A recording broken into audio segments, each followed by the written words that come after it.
যে অনেক জীবন তো মায়ার দাসত্ব করেছ, অনেক জীবন কেবলমাত্র মনের কথা শুনে, ইন্দ্রিয়ের কথা শুনে এত কষ্ট পেয়েছ, কিন্তু তুমি একবারও হাল ছাড়ছো না। একটিবার ভগবানের চরণ কমলে একটি জীবন দিয়ে দেখো না, দেখো না কি হয়।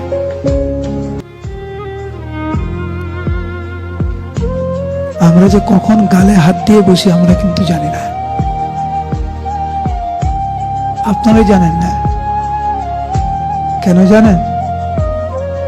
এই জগতে কষ্ট পেতে পেতে আমরা অভ্যস্ত হয়ে গেছি, ভাবছি এইটি জীবন।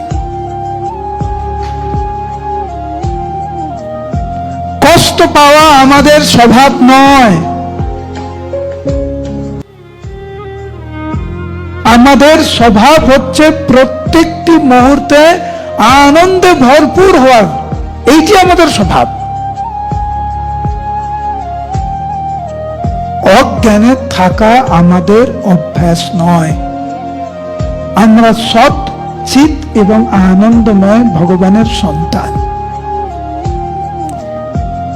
হিংসা আমাদের স্বভাব নয়।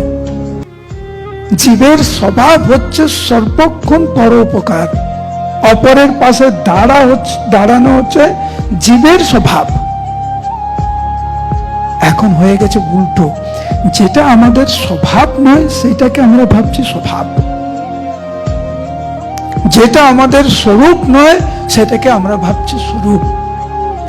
কিন্তু জীবের স্বরূপ হচ্ছে কৃষ্ণ নিত্যদাস।